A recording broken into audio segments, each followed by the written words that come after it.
মাঘ মাসের শুক্লাপক্ষের পঞ্চমী তিথি অর্থাৎ বাঙালির ঘরে ঘরে বিদ্যার দেবী মা সরস্বতীর আবাহন। হাতে সময় আর মাত্র একটা দিন। শহর থেকে গ্রাম সর্বত্র এখন শেষ মুহূর্তের প্রস্তুতি তুঙ্গে, কিন্তু বাজারের ছবিটা ঠিক কেমন?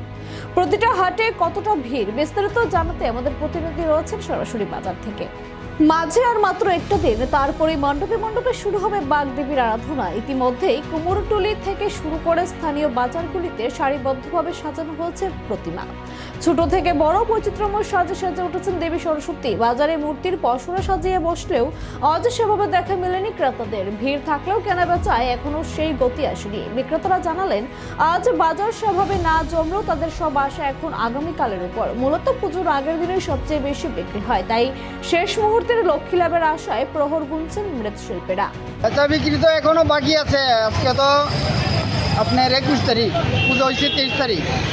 এখনো বাজারে পুরাপুরি বোঝা যাইতেছে না বাজারটা কি হইব না হইব। তবে আজকে এখনো করতে পারতাম না, কালকে পুরাপুরি কনফার্ম হইতে পারব বাজার কেমন হইব আর কি। তবে আশা করি ভালোই হইব মনে হয়, তারা পুজোটা তো করে ঠিক মতে। তারপরে তো একটা প্রবলেম হয়েছে যে 23শে জানুয়ারির দিন পূজা।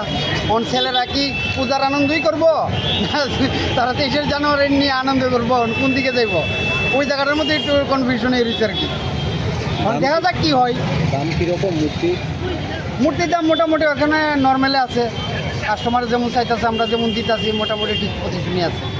এখন দেখার আগামীকাল বাজারের ছবিটা বদলায় কিনা। দেবী সরস্বতীর আশীর্বাদে মৃৎশিল্পীদের মুখে শেষ পর্যন্ত হাসি ফুটে কিনা, সেদিকেই নজর সকলের।